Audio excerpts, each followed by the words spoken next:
기회는 예상보다 빨리 찾아왔다.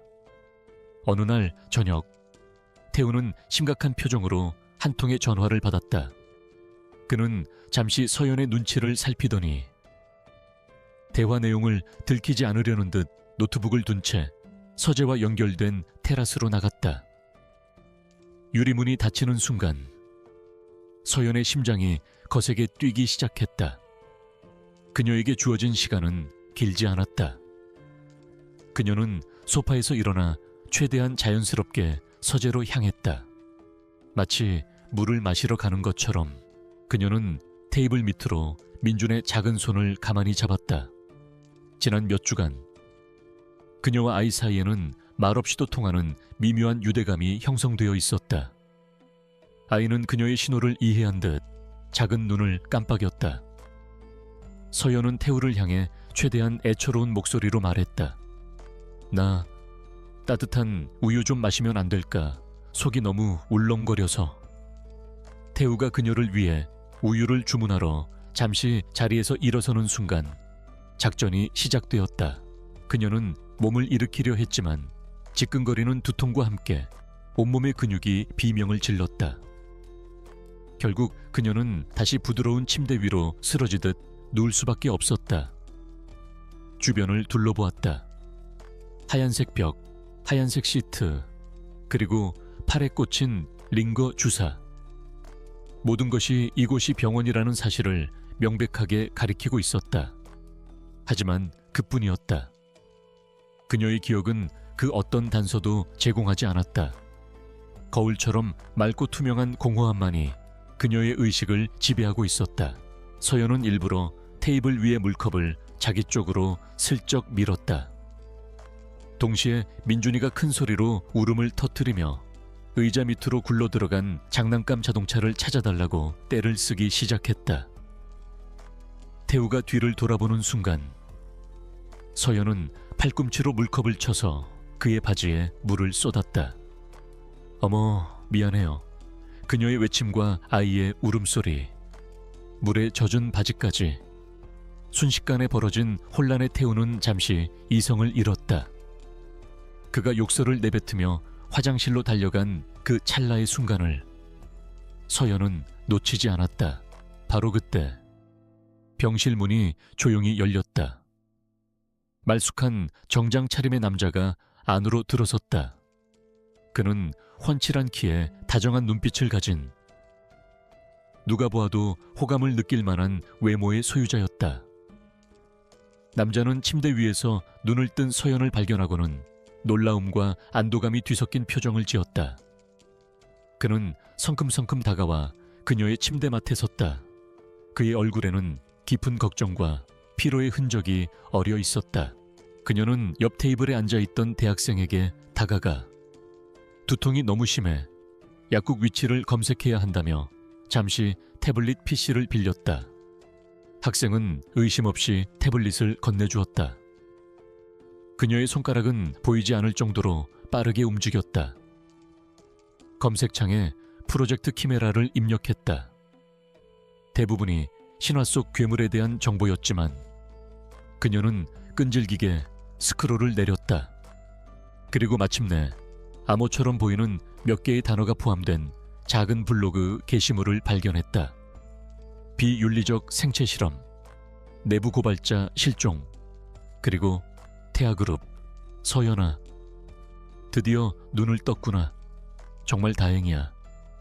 남자의 목소리는 꿀처럼 달콤하고 부드러웠다. 그는 자연스럽게 서연의 손을 잡았지만 그녀는 그 손길에서 아무런 감정도 느낄 수 없었다. 그녀는 혼란스러운 눈으로 남자를 바라보며 물었다. 누구세요? 그리고 서연이라는 건 제 이름인가요? 그 질문에 남자의 얼굴이 순간 굳어졌다. 그의 눈동자에 스쳐 지나가는 당혹감은 너무나도 선명해서 서연은 그것을 똑똑히 목격할 수 있었다. 태하그룹, 대한민국 경제를 움직이는 거대한 재벌 기업의 이름이었다.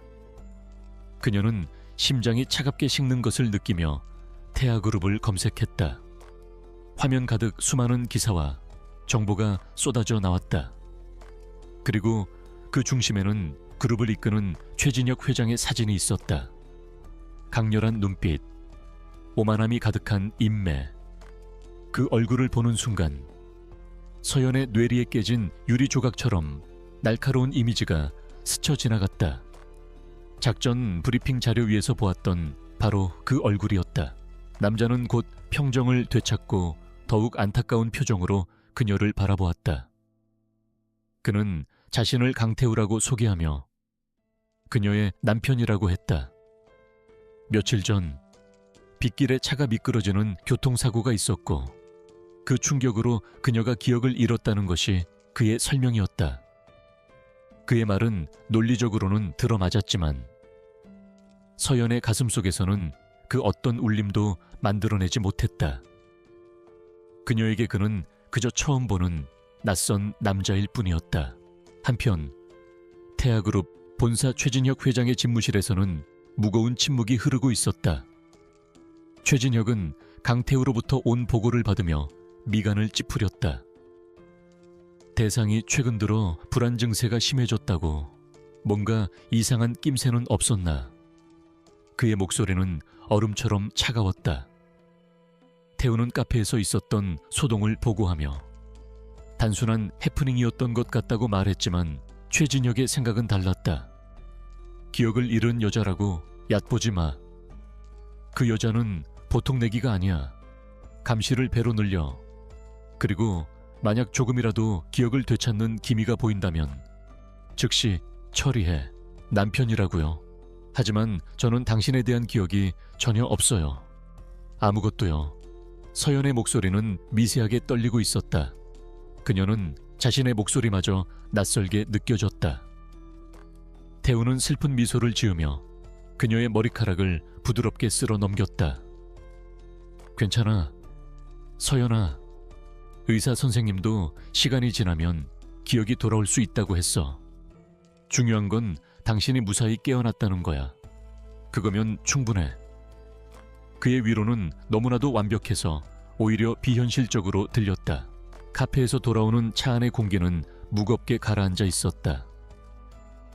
태우는 아까의 소동이 정말 우연이었는지 의심하는 눈치였다. 서연은 지친 표정으로 눈을 감고 있었지만 모든 신경은 곤두서 있었다. 그녀는 사이드 미러를 통해 뒤를 살폈다. 검은색 세단 한 대가 일정한 거리를 유지하며 계속해서 그들의 차를 따라오고 있었다. 전문적인 미행 수법이었다. 그녀의 심장이 경고 신호를 보내기 시작했다. 잠시 후 의사와 간호사가 병실로 들어와 서연의 상태를 확인했다. 의사는 여러 가지 질문을 던졌지만 서연이 대답할 수 있는 것은 아무것도 없었다. 이름, 나이, 직업, 가족, 그녀의 삶을 구성하던 모든 정보가 완벽하게 사라져버렸다. 의사는 역행성 기억 상실이라는 진단을 내렸다. 사고의 충격으로 과거의 기억 전체가 지워져 버린 상태라는 설명이었다. 그는 서연에게 안정을 취하는 것이 가장 중요하다고 반복해서 강조했다. 아파트 지하 주차장에 차가 멈추고 그들이 차에서 내리는 순간이었다. 어디선가 굉음이 들리더니 오토바이 한 대가 역주행으로 그들을 향해 미친 듯이 돌진해왔다. 목표는 명백히 서연과 그녀의 손을 잡고 있던 민준이었다. 태우가 소리칠 틈도 없이 서연의 몸이 먼저 반응했다. 그녀는 민준이를 옆으로 밀쳐낸 뒤 몸을 날려 바닥을 굴렀다. 오토바이는 그녀의 팔을 스치며 아슬아슬하게 지나갔고 헬멧을 쓴 운전자는 뒤도 돌아보지 않고 어둠 속으로 사라졌다. 의사가 나간 후 병실에는 다시 침묵이 흘렀다. 서연은 창밖을 무표정하게 바라보았다. 도시의 풍경이 눈에 들어왔지만 그 어떤 감흥도 불러일으키지 못했다. 자신의 과거가 통째로 사라졌다는 사실이 아직 실감나지 않았다. 마치 아주 긴 꿈을 꾸고 있는 것 같았다. 모든 것이 현실이 아닌 것처럼 느껴졌다. 강태우라는 남자는 그런 그녀를 조용히 그리고 아주 세심하게 관찰하고 있었다. 그의 눈빛은 걱정스러워 보였지만 그 깊은 곳에는 쉽게 읽히지 않는 복잡한 감정이 숨겨져 있었다. 서연은 차가운 시멘트 바닥에 엎드린 채 거친 숨을 몰아쉬었다. 팔에서는 뜨거운 통증이 느껴졌다. 단순한 사고가 아니었다. 명백한 경고이자 살해 시도였다. 이제 이 황금 세장은 더 이상 안전하지 않았다. 적들이 그녀가 기억의 파편을 찾기 시작했다는 것을 눈치챈 것이다. 사냥이 시작되었다. 우리에게는 아들도 있어. 서연아, 당신을 무척이나 기다렸어. 태우의 말이 서연의 생각을 끊었다. 아들이라는 단어에 그녀의 심장이 미세하게 반응했다. 그녀가 엄마라고 그 사실은 남편이 있다는 것보다 훨씬 더 큰 충격으로 다가왔다. 그녀는 아이를 낳은 기억도, 사랑을 나눈 기억도 없었다. 그런데 자신에게 아들이 있다는 사실을 어떻게 받아들여야 할지 막막했다. 오토바이 습격 사건 이후 아파트의 공기는 얼어붙을 듯이 차가워졌다. 강태우는 전보다 훨씬 더 신경질적으로 변했고 누군가와 계속해서 격앙된 목소리로 통화를 했다. 서연은 그의 대화 내용을 온전히 들을 수는 없었지만 실패, 처리 같은 단어들을 간헐적으로 포착할 수 있었다. 이제 그들은 서연을 단순한 감시 대상이 아닌 제거해야 할 위협으로 간주하고 있었다. 이 집은 더 이상 요새가 아니라 언제 터질지 모르는 시한폭탄이 설치된 덫이었다.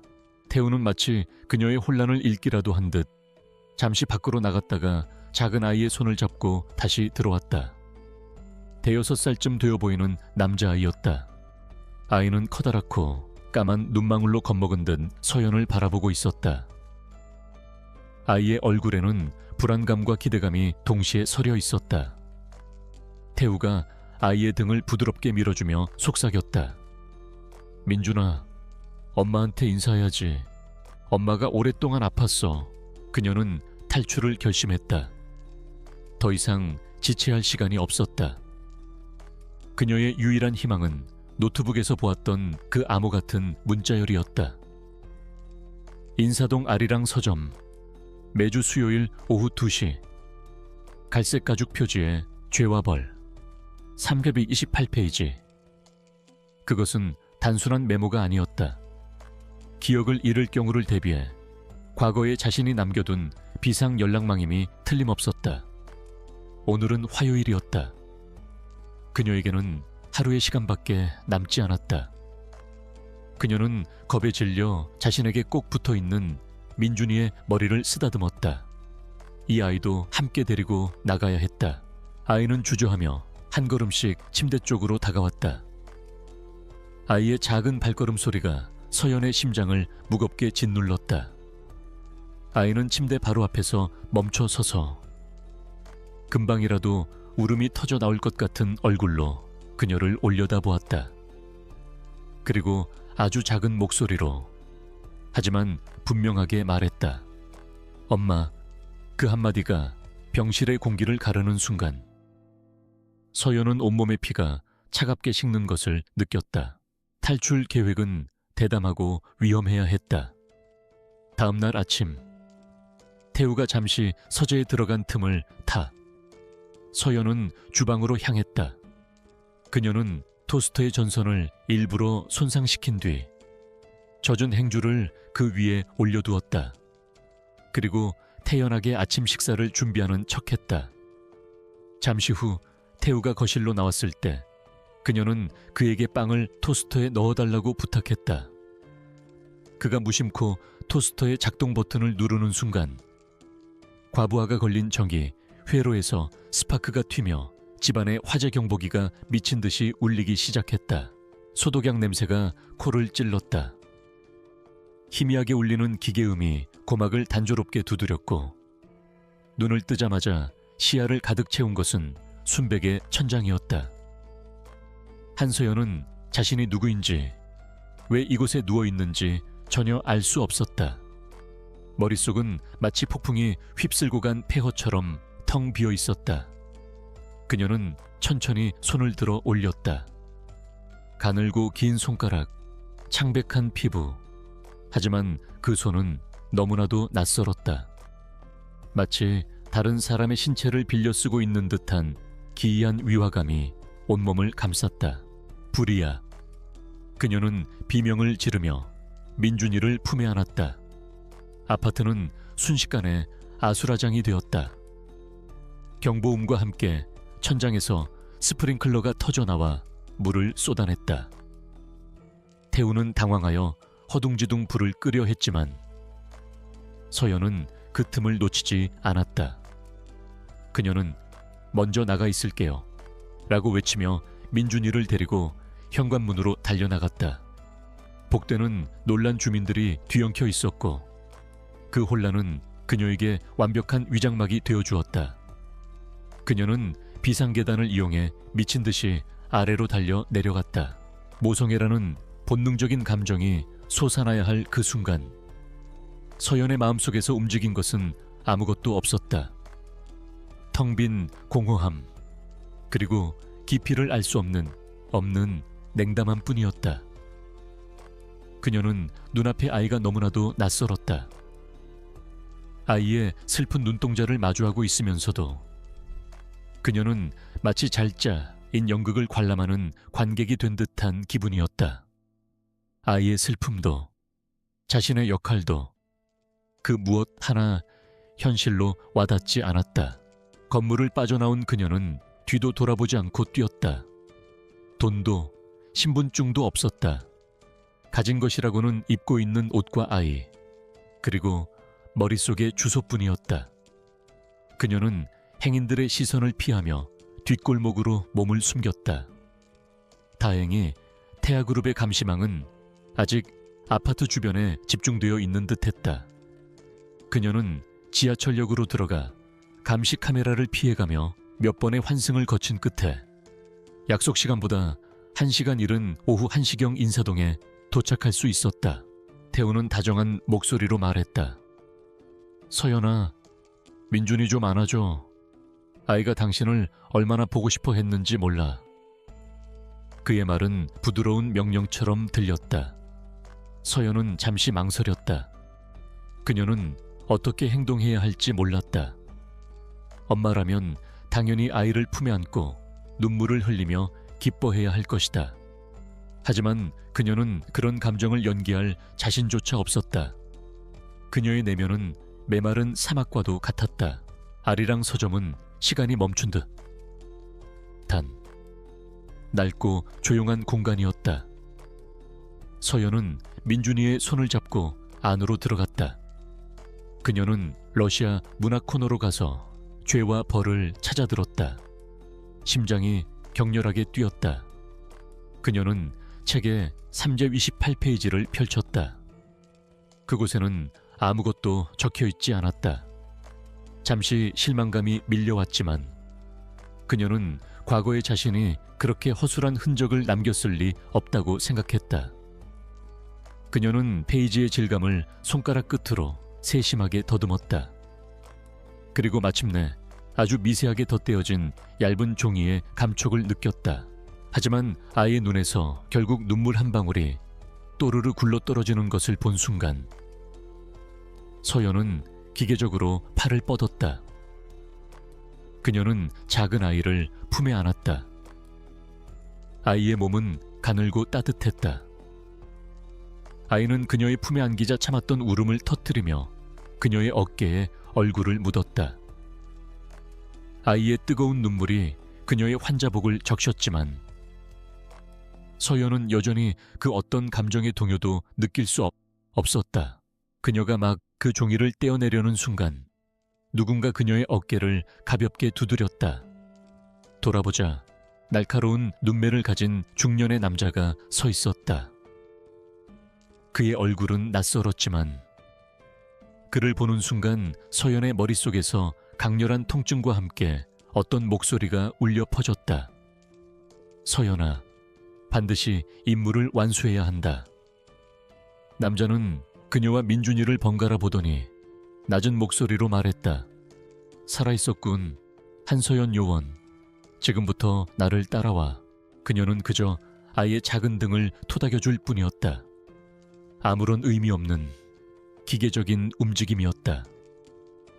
남편이라는 남자와 아들이라는 아이. 그녀를 둘러싼 이 완벽한 가족의 그림 속에서 그녀만이 유일한 이방인이었다. 그녀는 낯선 아이를 품에 안은 채 텅 빈 눈으로 허공을 응시했다.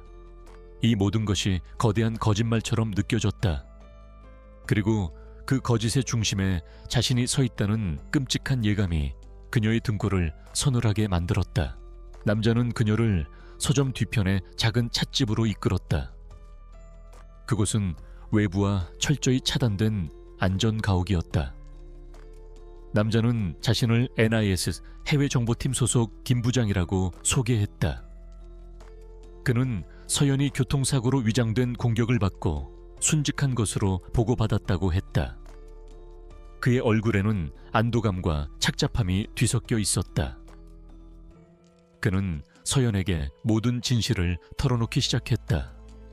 그녀의 진짜 신분부터 그녀가 맡았던 임무의 전말까지. 퇴원 후 그녀가 돌아온 집은 서울의 스카이라인이 한눈에 들어오는 최고급 주상복합 아파트였다. 모든 가구는 마치 모델하우스처럼 완벽하게 배치되어 있었고 먼지 한 톨 없이 반짝이는 대리석 바닥은 비현실적인 느낌마저 자아냈다. 강태우는 이곳이 그들의 사랑이 담긴 보금자리라고 말했지만 서연은 그 어디에서도 삶의 흔적을 발견할 수 없었다. 벽에 걸린 웨딩 사진 속에서 그녀는 행복하게 웃고 있었지만 그 미소는 마치 박제된 나비처럼 생명력이 느껴지지 않았다. 그녀의 본명은 한서연, 국가정보원 소속 최정예 블랙 요원이었다. 그녀의 임무는 태아그룹의 비밀 프로젝트 키메라의 실체를 파헤치는 것이었다. 키메라는 제약 개발로 위장된 끔찍한 생화학 무기 개발 프로젝트였다. 그리고 민준이의 아버지인 서진우 박사가 바로 그 프로젝트의 핵심 연구원이었다. 양심의 가책을 느낀 서 박사가 내부 고발을 결심하고 NIS에 접촉했지만 최진혁 회장이 그 사실을 알아채고 말았다. 강태우는 완벽한 남편이었다. 그는 매일 아침 서연을 위해 건강식을 만들었고 그녀의 기억을 되찾는 데 도움이 될 것이라며 과거의 추억들을 다정하게 이야기해 주었다. 그들의 첫 만남, 로맨틱했던 프로포즈, 그리고 민준이가 태어났을 때의 감동적인 순간들. 그의 이야기는 한편의 잘 만들어진 드라마 대본 같았지만 서연의 텅 빈 마음을 채우기에는 역부족이었다. 그녀는 그의 말을 들으며 고개를 끄덕이면서도 그의 눈동자 깊은 곳에서 자신을 끊임없이 살피고 분석하는 차가운 시선을 느꼈다. 최진혁은 서진우 박사 부부를 교통사고로 위장해 살해했다. 당시 현장 근처에서 잠복 중이던 서연은 유일한 생존자인 민준이를 구출하고 서 박사가 목숨과 맞받고 숨겨둔 프로젝트의 핵심 데이터가 담긴 마이크로칩을 확보하는 데 성공했다. 하지만 그녀가 민준이를 데리고 안전가옥으로 이동하던 중 최진혁의 하수인들에게 또다시 습격을 당했다. 그것이 바로 그녀의 기억을 앗아간 사고의 진실이었다. 그녀의 하루는 정해진 각본대로 흘러갔다. 아침에 일어나 태우와 민준과 함께 식사를 하고 낮에는 태우가 골라준 책을 읽거나 음악을 들으며 시간을 보냈다. 그는 그녀의 안정이 최우선이라며 외출을 자제시켰고 외부와의 접촉도 철저히 통제했다. 그녀의 휴대폰에는 오직 자신의 번호만이 저장되어 있었다. 이러한 과잉 보호는 사랑이라는 이름으로 포장되어 있었지만 서연에게는 점차 정교하게 만들어진 감옥처럼 느껴지기 시작했다. 김 부장의 말을 듣는 동안 서연의 머릿속에서는 잊혔던 기억의 파편들이 폭풍처럼 휘몰아쳤다. 최진혁의 차가운 얼굴, 서 박사의 피 묻은 서류, 그리고 불타는 차 안에서 자신을 향해 손을 뻗던 어린 민준이의 모습. 모든 것이 제자리를 찾기 시작했다. 그녀가 민준이를 지키려 했던 것은 단순한 본능이 아니었다. 그것은 그녀의 마지막 임무의 처절한 메아리였다. 그러던 어느 날, 서연은 부엌에서 과일을 깎다가 실수로 칼을 놓쳤다. 하지만 칼이 바닥에 떨어지기도 전에 그녀의 몸이 먼저 반응했다. 그녀는 자신도 모르는 사이에 몸을 날려 떨어지는 칼의 손잡이를 정확하게 낚아챘다. 그 움직임은 너무나도 빠르고 정확해서 마치 수천 번은 반복했던 것처럼 자연스러웠다. 그녀는 자신의 손에 들린 칼을 멍하니 바라보았다. 방금 전의 몸놀림은 평범한 가정주부의 것이라고는 도저히 생각할 수 없었다. 모든 설명을 마친 김 부장은 지친 목소리로 말했다. 미안하다. 우리가 조금만 더 빨랐더라면. 서연은 고개를 저었다. 그녀는 곤히 잠든 민준이를 내려다보았다. 이제 이 아이는 더 이상 낯선 아이가 아니었다. 자신의 목숨을 걸고 지켜내야만 했던 임무의 증거이자 잔혹한 악의 희생자였다. 그녀의 개인적인 복수와 국가의 임무는 이제 하나가 되었다. 그녀는 잠든 아이의 뺨을 쓰다듬으며 굳게 다짐했다. 반드시 끝내겠다. 최진혁을 심판대에 세우고 이 아이에게 빼앗긴 삶을 되찾아 주겠다. 그날 밤 그녀는 처음으로 악몽을 꾸었다. 칠흑 같은 어둠 속에서 누군가에게 쫓기고 있었다. 거친 숨소리와 심장을 찢을 듯한 공포, 그리고 귓가에 울리는 날카로운 총성. 그녀는 비명을 지르며 잠에서 깨어났다. 온몸은 식은땀으로 젖어 있었고 심장은 격렬하게 요동치고 있었다. 옆에서 잠든 태우는 아무것도 눈치채지 못한 듯 고르게 숨을 쉬고 있었다. 그녀는 어둠 속에서 가만히 자신의 손을 내려다보았다. 이 손은 과연 누구의 손일까? NIS의 안전가옥은 전쟁을 준비하는 참호와 같았다.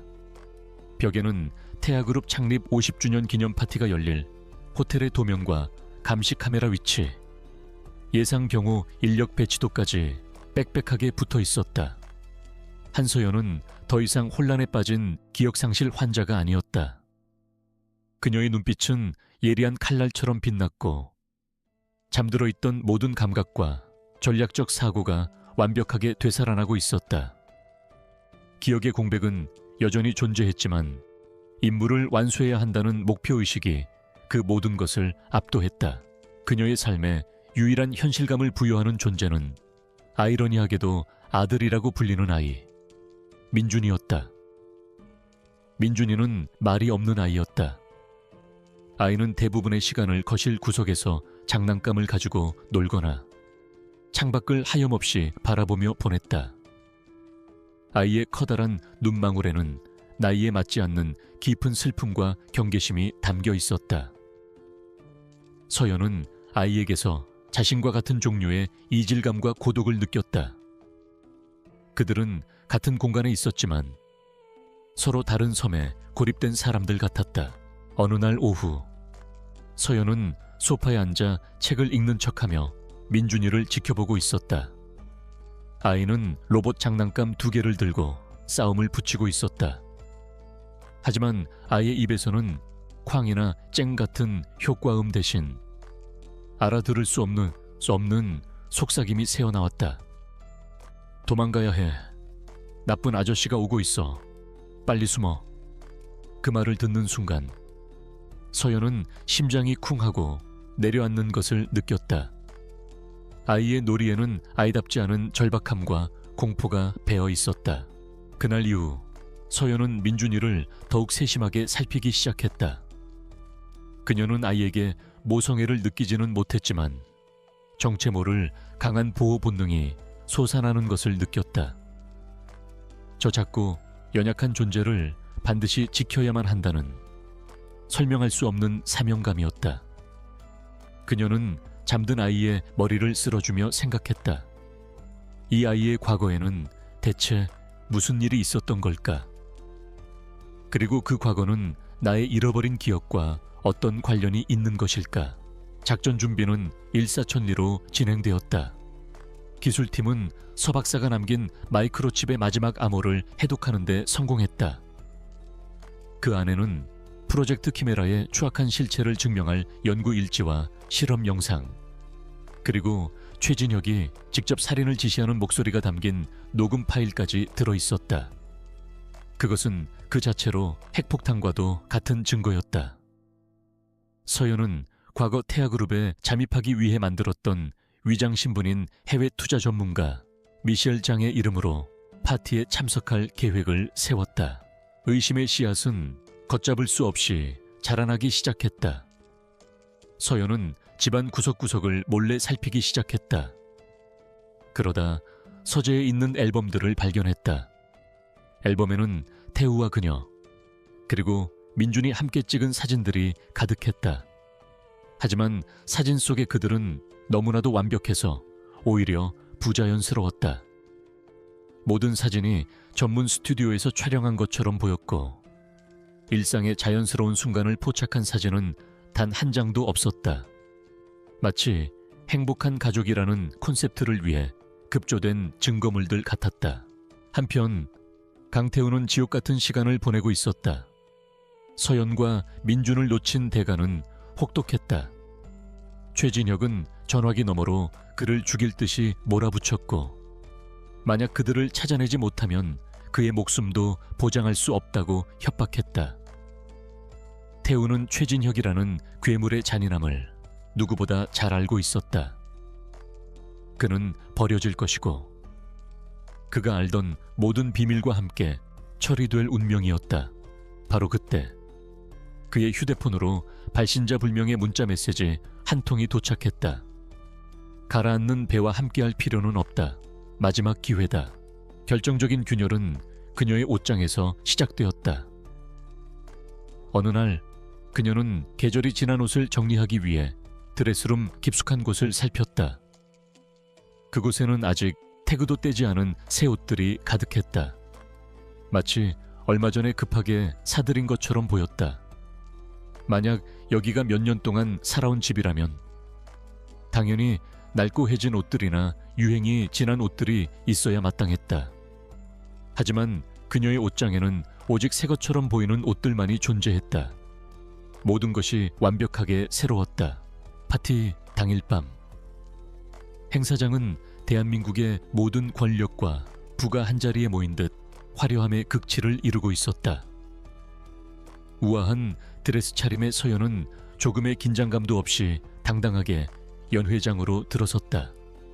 그녀의 귀에는 초소형 통신장치가 숨겨져 있었고, 밖에서는 김 부장을 비롯한 NIS팀이 모든 상황을 주시하고 있었다. 그녀는 샴페인 잔을 든 채 인파속을 유유히 헤치며 작전을 실행할 최적의 위치를 찾았다. 그 순간 서연은 깨달았다. 이 모든 것이 거짓이라는 것을. 강태우라는 남자, 민준이가 아들이라는 사실, 그리고 이 집에서의 행복했던 기억들까지, 모든 것이 누군가에 의해 정교하게 설계된 거대한 연극 무대였다. 그녀는 이 연극의 주인공이었지만 자신의 역할이 무엇인지, 그리고 이 연극의 연출가가 누구인지 전혀 알지 못했다. 그녀는 거울 앞에 서서 자신의 얼굴을 마주 보았다. 낯선 여자의 얼굴. 하지만 이제 그 눈동자에는 혼란 대신 차가운 분노와 결의가 서려 있었다. 자정이 가까워 올 무렵 파티의 주인공인 최진혁 회장이 무대 위로 올라섰다. 그는 오만한 미소를 지으며 태아그룹의 빛나는 미래와 사회적 책임을 역설했다. 그의 위선적인 연설이 절정에 달했을 때 서연은 넥클리스에 숨겨진 작은 버튼을 눌렀다. 신호를 받은 NIS팀이 호텔의 중앙통제 시스템을 장악했다. 바로 그 순간 최진혁의 얼굴을 비추던 거대한 스크린들이 일제히 암전되었다. 반드시 알아내겠어. 내가 누구인지, 그리고 나에게 무슨 짓을 한 건지 전부 다. 그녀는 나지막이 읊조렸다. 그녀의 목소리는 더 이상 떨리지 않았다. 기억은 잃었지만 그녀의 내면에 잠들어 있던 또 다른 자아가 서서히 깨어나고 있었다. 그것은 강하고 냉철하며 결코 포기를 모르는 존재였다. 잃어버린 자신을 되찾기 위한 그녀의 외로운 싸움은 이제 막 시작되고 있었다. 연 회장 안에 모든 사람들이 술렁이기 시작했다.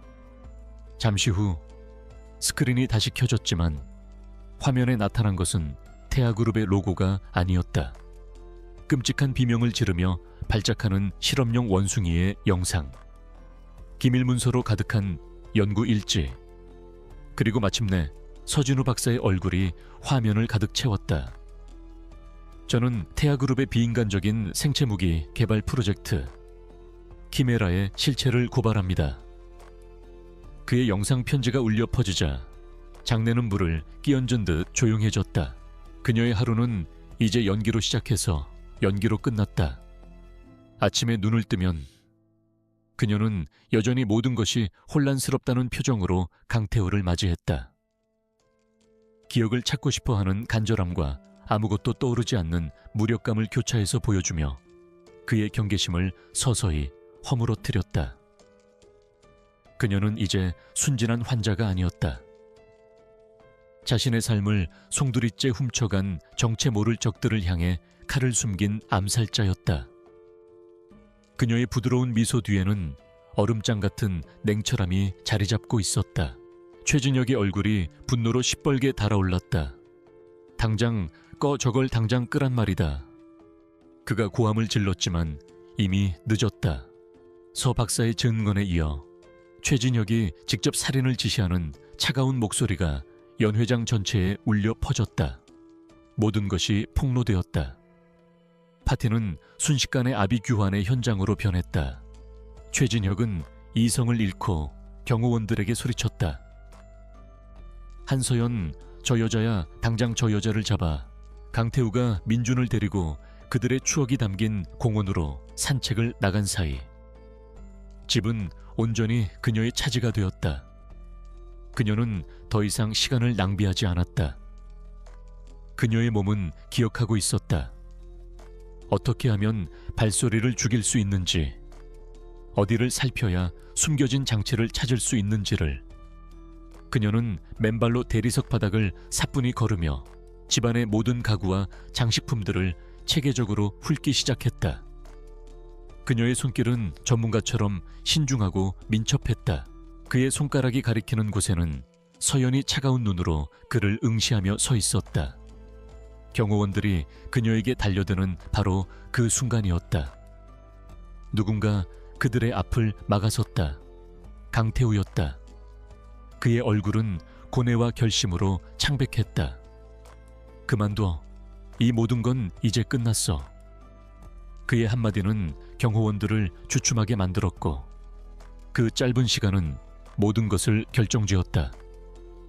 연 회장 곳곳에 하객으로 위장해 있던 NIS 요원들이 동시에 움직이기 시작했다. 얼마 지나지 않아 그녀는 거실 벽에 걸린 풍경화 뒤에서 초소형 도청 장치를 발견했다. 그것을 발견한 순간 그녀는 놀라기보다 오히려 안도했다. 자신의 의심이 망상이 아니었음이 증명되었기 때문이다. 그녀는 도청 장치를 원래 자리에 그대로 두었다. 적에게 자신이 모든 것을 알아챘다는 사실을 알려줄 필요는 없었다. 대신 그녀는 이제부터 자신의 모든 말과 행동이 감시당하고 있다는 전제해 움직여야 한다는 것을 명심했다. 움직이지 마, 모두 손들어. 김 부장이 이끄는 작전팀이 순식간에 현장을 장악했다. 도망치려던 최진혁은 결국 무대 위에서 요원들에게 포위되었다. 그는 독이 오른 짐승처럼 발악했지만 모든 것은 끝난 뒤였다. 서연은 무너져 내린 괴물의 앞으로 천천히 걸어갔다. 최진혁은 증오에 찬 눈으로 그녀를 쏘아보며 으르렁거렸다. 내년이 감히. 서연은 그를 차갑게 내려다보며 나지막이 말했다. 당신은 인간이 아니야. 이건 심판이야. 그녀는 자신의 신체 능력도 시험해보기 시작했다. 아무도 없는 방에서 그녀는 눈을 감고 몸의 감각에 집중했다. 놀랍게도 그녀의 몸은 고도로 훈련된 병기처럼 반응했다.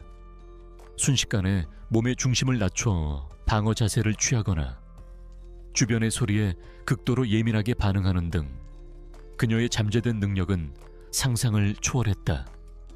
그녀는 자신이 과거에 평범한 삶을 살지 않았다는 것을 확신하게 되었다.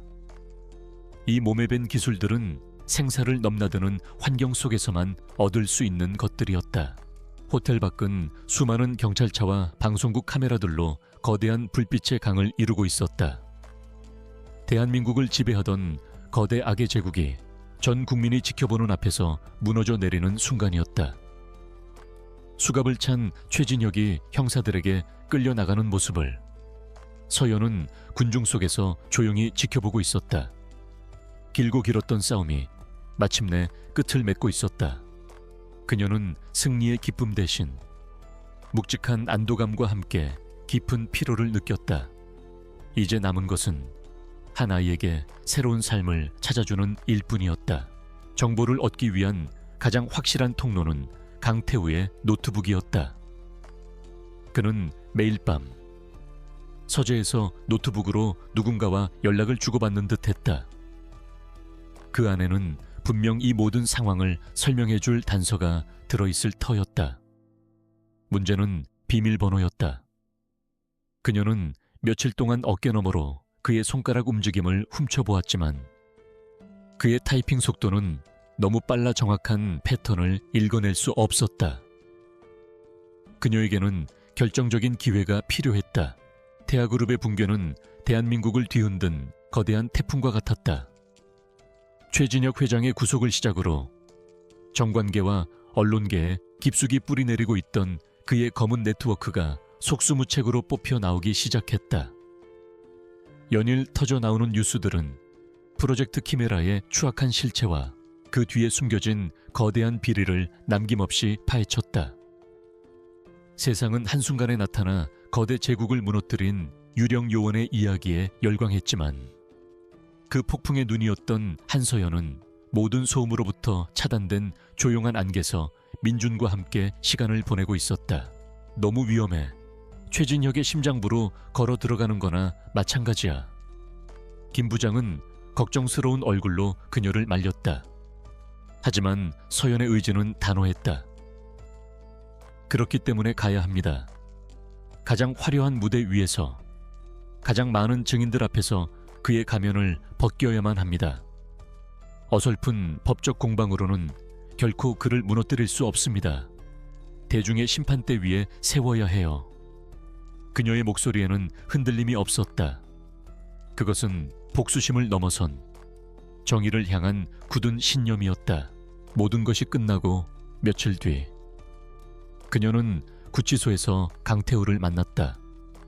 투명한 강화 유리를 사이에 두고 마주 앉은 그는 수척하고 지쳐 보였다. 그는 더 이상 말쑥한 신사가 아니었다. 그는 서연에게 자신의 과거와 최진혁에게 얽매일 수밖에 없었던 이유를 털어놓았다. 도박빚, 그리고 가족의 목숨을 담보로 한 협박. 그것은 변명이었지만 동시에 한 나약한 인간의 고백이기도 했다. 서연은 그저 묵묵히 그의 말을 들어주었다. 그녀는 그를 용서하지 않았지만 이해할 수는 있었다. 서재에 들어선 그녀는 망설임 없이 태우의 노트북을 열었다. 모니터 화면에는 비밀번호를 입력하라는 창이 떠 있었다. 그녀는 심호흡을 한번 하고 지난 며칠간 관찰했던 그의 습관을 떠올렸다. 그는 비밀번호를 입력하기 직전 항상 책상 위에 놓인 특정 사진 액자를 바라보는 버릇이 있었다. 그 사진은 파리의 에펠탑을 배경으로 환하게 웃고 있는 그녀와 태우의 모습이었다. 하지만 그녀의 뇌리에 스친 것은 사진 속 행복한 연인의 모습이 아니었다. 마지막 순간에 왜 날 도왔죠? 그녀의 질문에 태우는 쓴웃음을 지었다. 당신과 아이를 보면서 내가 괴물이 되어가고 있다는 걸 깨달았으니까 최진혁 같은 괴물이 되기 전에 멈추고 싶었어. 그는 사건의 모든 진실을 자백했고 수사에 적극적으로 협조한 덕분에 감형을 받을 수 있을 것이라고 했다. 서연은 자리에서 일어나며 그에게 마지막 말을 건넸다. 새로운 삶을 살아요. 이번에는 진짜 당신의 삶을. 그것은 그들의 마지막 만남이었다. 순간 그녀의 머릿속에서 의미를 알 수 없는 숫자와 단어의 조합이 섬광처럼 터져나왔다. 치메라 7321. 그것이 무엇을 의미하는지는 알 수 없었다. 하지만 그녀의 손가락은 마치 오랫동안 기다렸다는 듯이 키보드 위를 날아다녔다. 그녀는 무의식적으로 그 조합을 비밀번호 입력창에 타이핑했다. 엔터키를 누르는 순간 거짓말처럼 잠금 화면이 풀리며 바탕화면이 나타났다. 심장이 발끝까지 떨어지는 듯한 충격이었다. NIS는 그녀에게 영웅의 귀환을 약속했다. 김 부장은 그녀에게 특별 승진과 훈장을 제안하며 정보국 내에 그녀를 위한 새로운 자리가 마련되었다고 말했다. 그녀의 능력과 경험은 국가에 반드시 필요한 자산이라고 했다. 서연은 제안에 감사했지만 정중히 거절했다. 그녀는 사무실의 특수 유리 너머로 그림을 그리며 놀고 있는 민준이를 바라보며 말했다. 제 마지막 임무는 아직 끝나지 않았습니다. 이제부터가 진짜 시작이니까요. 그녀는 잠시 숨을 고른 뒤 재빨리 파일 탐색기를 열었다.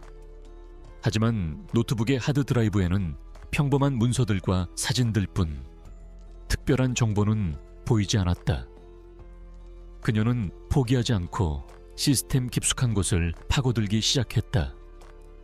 그녀의 손은 어떻게 하는지 정확히 알고 있었다.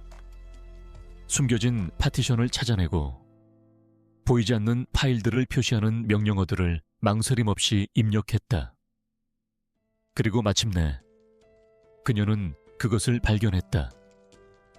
자물쇠 아이콘이 그려진 강력하게 암호화된 하나의 파일. 그녀의 기억은 여전히 온전하지 않았다. 군데군데 비어있는 공백들은 아마 평생 채워지지 않을지도 몰랐다. 하지만 그녀는 더 이상 과거에 얽매이지 않기로 했다. 그녀에게 중요한 것은 잃어버린 과거가 아니라 앞으로 만들어갈 미래였다. 그녀는 김 부장의 도움을 받아 민준이의 부모님이 잠들어 계신 추모공원을 찾아갔다. 따스한 햇살이 내리쬐는 잔디밭 위 나란히 놓인 두 개의 작은 비석 앞에 서서 그녀는 민준이의 손을 잡고 말했다. 그녀는 파일을 해독하기 위해 다시 키보드에 손을 올렸다. 복잡한 명령어들이 화면을 수놓았고 그녀 자신도 자신이 무엇을 하고 있는지 완전히 이해하지 못했다. 그녀의 뇌가 아니라 그녀의 몸과 손가락 끝에 각인된 근육 기억이 이 모든 작업을 수행하고 있었다. 몇 분의 시간이 흐른 뒤 화면에 암호 해독 완료라는 메시지가 떴다. 그리고 마침내 드러난 파일의 이름. 프로젝트 키메라, 프로젝트 치메라. 민준아, 여기는 너를 세상에서 가장 사랑했던 아빠와 엄마가 계신 곳이야. 아빠는 아주 용감한 분이셨고 엄마는 무척 따뜻한 분이셨어. 그녀는 아이의 눈높이에 맞춰 몸을 낮추고 서진우 박사 부부에 대한 이야기를 들려주었다. 민준이는 말없이 듣고만 있었지만 아이의 눈에서는 참았던 눈물이 방울져 흘러내렸다. 아이는 처음으로 자신의 슬픔을 온전히 마주하고 있었다. 서연은 그런 아이를 가만히 품에 안아주었다. 그 이름을 보는 순간 그녀는 숨을 멈췄다. 키메라. 방금 전 비밀번호를 풀게 해준 그 단어였다. 심장이 미친 듯이 울렸다. 이것이 바로 모든 비밀의 열쇠임이 틀림없었다. 그녀가 파일을 더블 클릭하려는 바로 그 순간 테라스의 유리문이 열리는 소리가 들렸다. 태우가 통화를 끝내고 들어오고 있었다. 그녀는 욕설을 삼키며 빛의 속도로 모든 창을 닫고 작업 기록을 삭제한 뒤 노트북을 원래 상태로 되돌려 놓았다. 그녀는 국가정보원에 정식으로 사직서를 제출했다. 그리고 동시에 서민준의 법적 후견인이 되기 위한 절차를 밟기 시작했다. 수많은 서류와 법적인 과정들이 필요했지만 그녀는 단 한순간도 망설이지 않았다. 그녀는 더 이상 국가의 그림자 요원이 아니었다. 그녀는 이제 빛 속에서 한 아이를 지키고 키워야 하는 엄마였다. 그녀의 삶의 목적은 그 어느 때보다도 명확해졌다. 그녀가 막 서재를 빠져나왔을 때 태우가 거실로 들어섰다. 그는 의심스러운 눈초리로 그녀를 잠시 바라보더니 이내 부드러운 미소를 지으며 물었다. 무슨 일 있어, 여보? 서연은 아무것도 아니라는 듯 희미하게 웃으며 대답했다. 아니, 그냥 당신이 보고 싶어서. 그녀의 대답에 태우는 만족한 듯 고개를 끄덕였다. 이제 그녀의 손에는 이름이라는 무기가 들려 있었다. 프로젝트 키메라. 그 정체 모를 이름이 그녀의 머릿속을 떠나지 않고 계속해서 맴돌았다. 몇 달의 시간이 흐른 뒤 서울 근교의 작은 마당이 딸린 집으로 서연과 민준이 이사했다. 비싸고 차가웠던 주상복합 아파트와는 비교할 수 없이 작고 소박했지만 집안 곳곳에는 따뜻한 온기와 웃음소리가 가득했다. 그녀는 더 이상 악몽을 꾸지 않았고 민준이도 점차 말을 되찾고 얼굴에 미소를 띠기 시작했다. 그들은 함께 장을 보고 요리를 하고 서툰 솜씨로 마당의 작은 텃밭을 가꾸며 평범한 일상을 채워나갔다. 프로젝트 키메라. 그 이름은 밤낮으로 그녀의 뇌리를 떠나지 않는 유령이 되었다. 그것은 그녀의 잃어버린 과거와 위험한 현재를 잇는 유일한 달이었다. 그녀는 정보를 찾아야만 했다. 하지만 집안의 모든 통신망은 감시당하고 있을 것이 분명했다. 노트북을 다시 만지는 것은 너무 위험했다. 그녀에게 필요한 것은 외부 세계와의 안전한 연결고리였다. 그러기 위해서는 반드시 이 황금 세장을 벗어나야만 했다. 그녀는 치밀한 계획을 세우기 시작했다. 어느 화창한 오후, 서연은 마당의 벤치에 앉아 책을 읽고 있었다. 민준이는 강아지와 함께 잔디밭을 신나게 뛰어다니고 있었다. 아이의 웃음소리는 세상에서 가장 아름다운 음악처럼 들렸다. 한참을 뛰어놀던 민준이가 그녀에게 달려와 품에 폭삭 안겼다. 아이의 입에는 땀이 송골송골 맺혀 있었다. 서연은 미소를 지으며 아이의 땀을 닦아주었다. 아이는 그녀를 올려다보며 맑고 커다란 눈으로 말했다. 그녀는 연기의 강도를 높였다. 사소한 일에 깜짝 놀라거나 갑자기 멍하니 허공을 응시하는 등 외상 후 스트레스 장애 환자의 증상을 보이기 시작했다. 강태우는 그녀의 상태를 주의 깊게 살폈지만 기억상실 환자에게 흔히 나타날 수 있는 불안 증세라고 판단하는 듯했다. 마침내 서연은 결정적인 한수를 두었다. 어느 날 저녁 그녀는 갑자기 숨을 헐떡이며 극심한 공포를 호소하기 시작했다. 벽이 나를 짓누르는 것 같아. 숨을 쉴 수가 없어. 엄마, 사랑해요. 그녀의 연기는 완벽했다. 금방이라도 실신할 듯 창백해진 얼굴과 공포에 질려 떨리는 목소리는 태우를 당황하게 만들기에 충분했다. 그는 급히 그녀를 부축했고 그녀는 그의 품에 안겨 가냘프게 속삭였다. 바깥 공기가 쐬고 싶어. 잠깐이면 돼, 제발. 태우는 잠시 망설였다. 그의 임무는 그녀를 완벽하게 통제하는 것이었지만 정신적 안정을 돕는 것 또한 그의 역할이었다. 결국 그는 마지못해 고개를 끄덕였다. 그 말을 듣는 순간 서연의 세상이 완성되었다. 처음 병실에서 들었던 그 낯설고 공허했던 단어는 이제 그녀의 심장을 가득 채우는 가장 따뜻하고 소중한 이름이 되어 있었다. 그녀는 민준이를 힘껏 끌어안았다. 그녀는 자신의 모든 것을 잃었다고 생각했지만 사실은 세상 가장 소중한 것을 얻은 것이었다. 과거의 기억은 그녀를 강하게 만들었지만 바로 지금 이 순간의 사랑이 그녀를 온전하게 만들고 있었다. 그녀의 진짜 인생은 오늘부터 시작이었다. 다음 날 오후, 그들은 아파트 근처의 한적한 카페로 향했다. 민준이도 함께였다. 태우는 카페 안에서도 가장 구석지고 다른 사람들의 시선이 닿지 않는 자리를 골랐다. 그의 눈은 한시도 서연에게서 떨어지지 않았다. 서연은 창밖을 바라보며 여전히 불안한 척 연기했지만 그녀의 머릿속은 초고속으로 회전하며 탈출구를 찾고 있었다. 그녀에게는 단 몇 분, 아니 단 몇십 초의 시간이 절실했다.